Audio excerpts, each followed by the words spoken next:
Hi, this is the Apologist Bookshelf. I'm Gary Zacharias. Thank you so much for joining me today. A book by Richard Simmons is what I'd like to cover. We've done two previous podcasts on this book, and it's Reflections on the Existence of God. Richard Simmons III is the author. I'd like to look at it's 3.1. That's how he does his chapters. He breaks the chapters down into subheadings. So 3.1. And this is his introduction to the area called morality and atheism. And I think this is a really powerful argument that we can make when we're talking with people who don't believe in God. He starts off asking questions. How do we determine what's moral? I mean, if there's no God to reveal right and wrong, how do we figure it out? This is moral or this is immoral. Is it our feelings? Is it our reasoning power? So if there's no God, what's a guiding force in our lives? And he quotes Richard Dawkins. This is a pretty famous quote. And this is what Dawkins has to say, what conclusion he comes up with as an atheist. He says, in a universe of blind physical forces and genetic replication, some people are going to get hurt. Other people are going to get lucky, and you won't find any rhyme or reason to it, nor any justice. The universe we observe has precisely the properties we should expect if there is, at bottom, no design, no purpose, no evil, and no good. Nothing but blind, pitiless indifference. DNA neither knows nor cares. DNA just is, and we dance to its music. I mean, think about that. There's no evil, there's no good. We're purposeless products of evolution. So all morality is just subjective. It's kind of based on your opinion. So he says that Dawkins did an interview with Justin Brierley. By the way, everything Brierley does is excellent. He does a British interview program. I think it's called Unbelievable. And he's got a bunch of good books out and all. So Brierley was talking to Dawkins about this whole issue of human morality. So here's what he asked, or here's a statement. When you make a value judgment, don't you immediately step yourself outside of this evolutionary process and say that the reason this is good is that it's good? And you don't have any way to stand on that statement?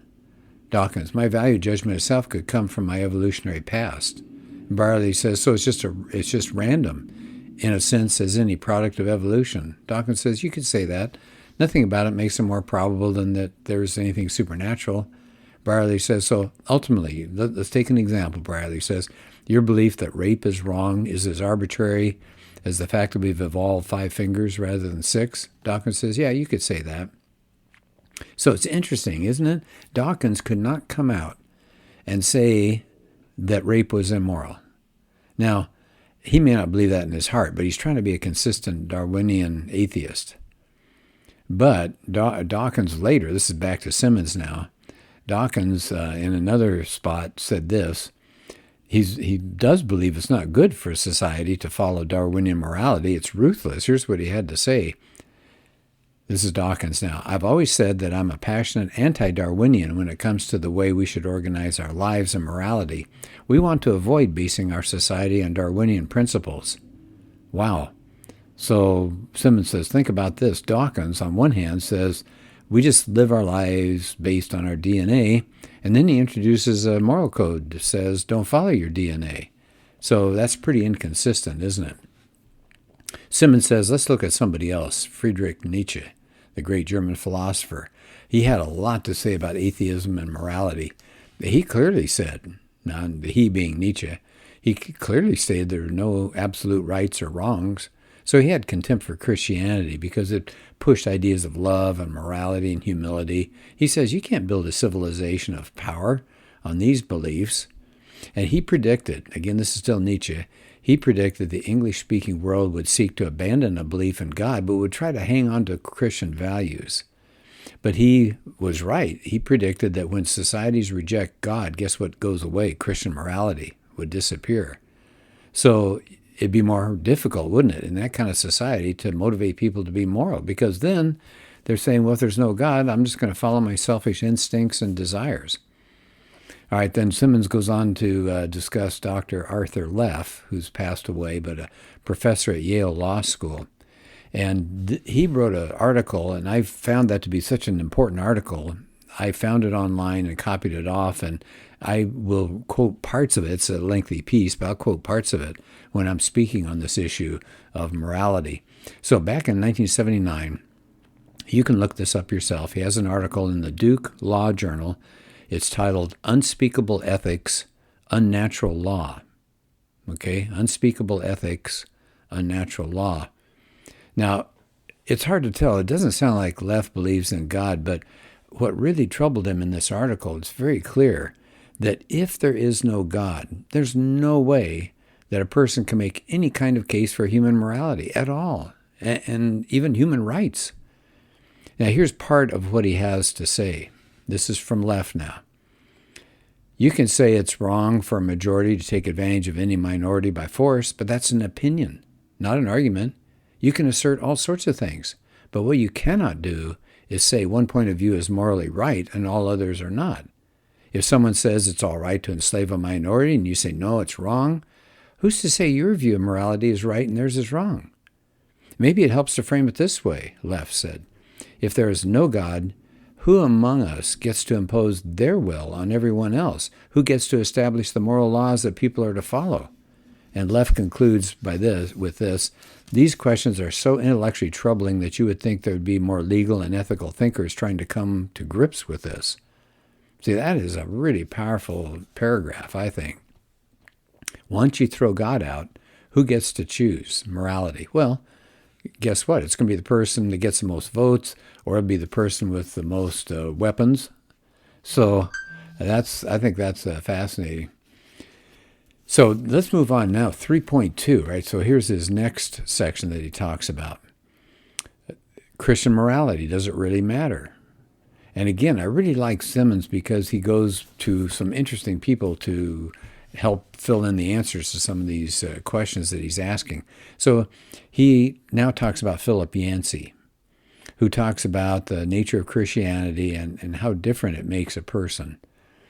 Here's what Yancey says. I'm a Christian not because Jesus' way benefits society, but because I believe it's true.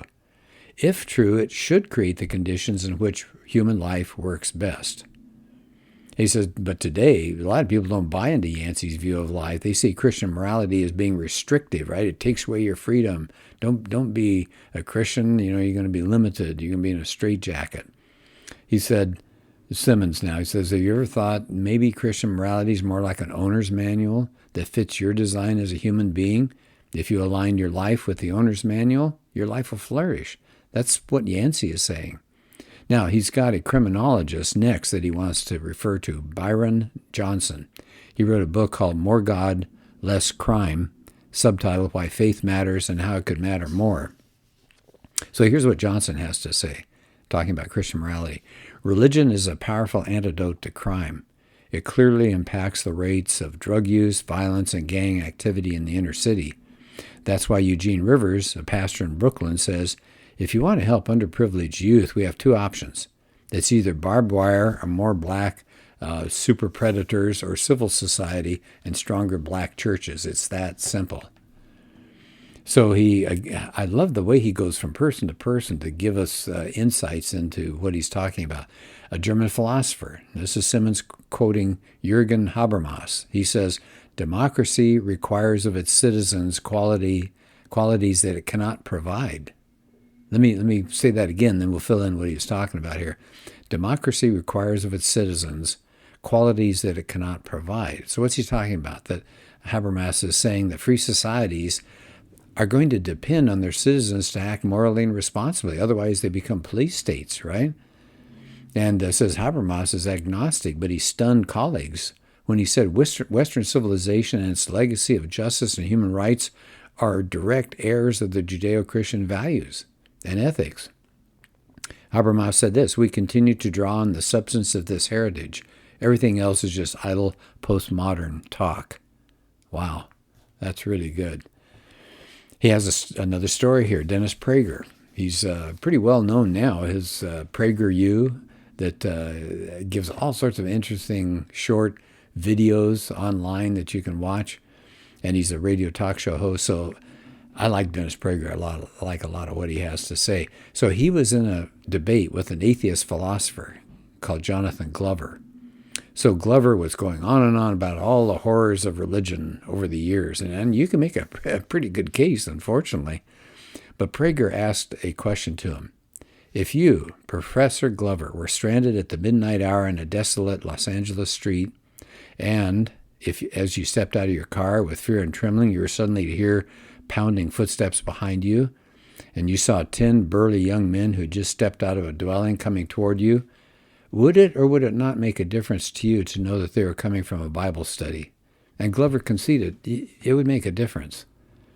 So Simmons says, think about why it makes a difference, about how your worldview impacts the way you regard a human being. If I believe a person has great value because that person is designed in the image of God, I'm going to treat that person with dignity and respect, Simmons says.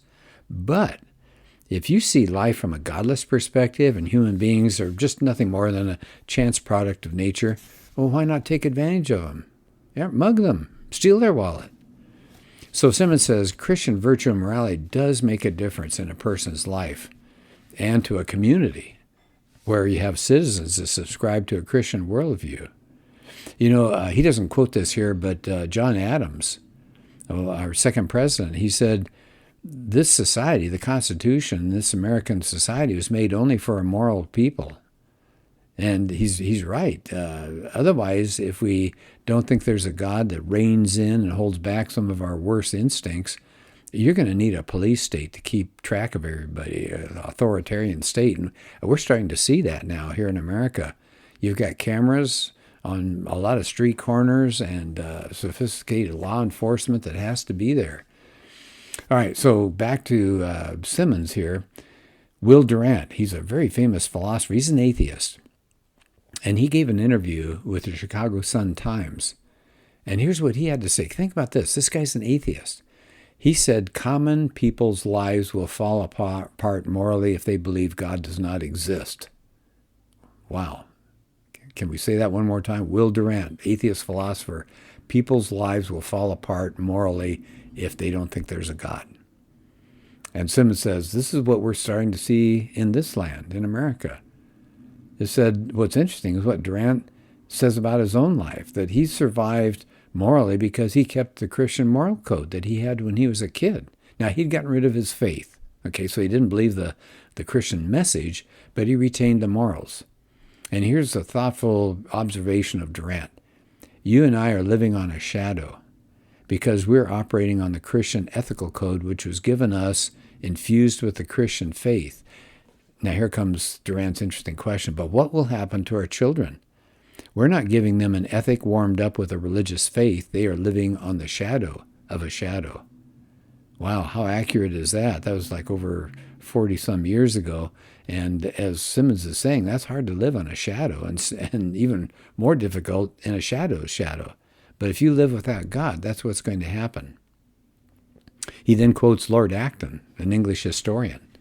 Now, here's what he said about the need for some kind of spiritual foundation to life. So this is Lord Acton. A person's spiritual underpinnings creates an invisible yoke of duty on every citizen. It gives a reason to deny self-interest, to obey the law, to sacrifice for others. However, when we abandon our spiritual roots, duty loses its hold on our hearts. Crime and lawlessness are then unleashed. And so as Simmons starts to wrap up this chapter here, he said that he's arguing that God has given us moral truth. Why? Because we need those in order to live a vibrant and a healthy life. Hey, by the way, can I at this point mention J. Warner Wallace has a book called The Truth and True Crime. And this is exactly what Wallace is talking about, that human flourishing happens best when people follow Judeo-Christian principles. And so that's a really good book. I've done a podcast or two on that, but that's another book that you might find really, really good. It's J. Warner Wallace, The Truth and True Crime. So let's go back to Simmons here. He said, another way to see this whole idea is to realize that God's like a doctor. He is prescribing what we need for our bodies. He's not making up arbitrary suggestions. God is telling us what to do to stay healthy. And if we fail to listen to God, we're going to risk jeopardizing our health. Just like if we ignore the doctor, we're going to jeopardize our physical health as well. He said, we've been given a moral compass. This is what Simmons is talking about. It enables us to know the path to go down. And he said, you can see that in the research of a man named Gunter Lewy, Lewy. He's an author and political scientist. He's been a faculty member at Columbia, Smith, University of Massachusetts. And back in the early 90s, he wanted to write a book on why America does not need religion. And he saw a lot of his conservative colleagues taking the position that religion was a foundation for morality and social stability. He was going to prove them wrong. So in his own words, he said, I'm going to make a defense of secular humanism and ethical relativism. In fact, he said, I'm going to prove that they're damned wrong. Okay, so pretty strong. So here's what happened to him. He did a lot of research, and the weight of the evidence caused him to change his mind. So he's got a book that came out as a result of his research. Guess what the title is? Why America Needs Religion. He argued that religion, and in particular he focused on Christianity, leads to lower rates of just about everything that we don't want in our society. We want to get rid of, and these are the areas where the Christianity and all got rid of, says crime, drug abuse, teenage pregnancy, family breakdown. So Lewy saw the positive influence Christianity made on people's attitudes and intentions. He saw over and over, he said it instilled responsibility, moral integrity, compassion, generosity. And I'm going to go back to Lewy, but I thought about something else. There's a man named Matthew Parris, Parris. He wrote an article, Why Africa Needs God. And just like this, and Why America Needs Religion. So Parris was an atheist. Is an atheist. And he said it kind of bothers him to have to say it, but he's been in Africa for years. He knows a lot about Africa. And he said it's not governmental money. It's not these non-NGOs, non-governmental organizations that come in. That's not what's going to save Africa. It's Christianity. Because he said he sees a difference in the people who are Christians. So it instills, just like Lewy is talking about, responsibility, moral integrity, compassion, generosity. So Lewy concludes in that book, Mary wrote a book, Why America Needs Religion, back to Lewy here. He said, contrary to the expectation of the Enlightenment, freeing individuals from the shackles of traditional religion does not result in their moral uplift. To the contrary, the evidence now shows clearly, here it comes, no society has yet been successful in teaching morality without religion. So Lewy has made a very strong case there that biblical morality makes a difference when it's followed in the real world.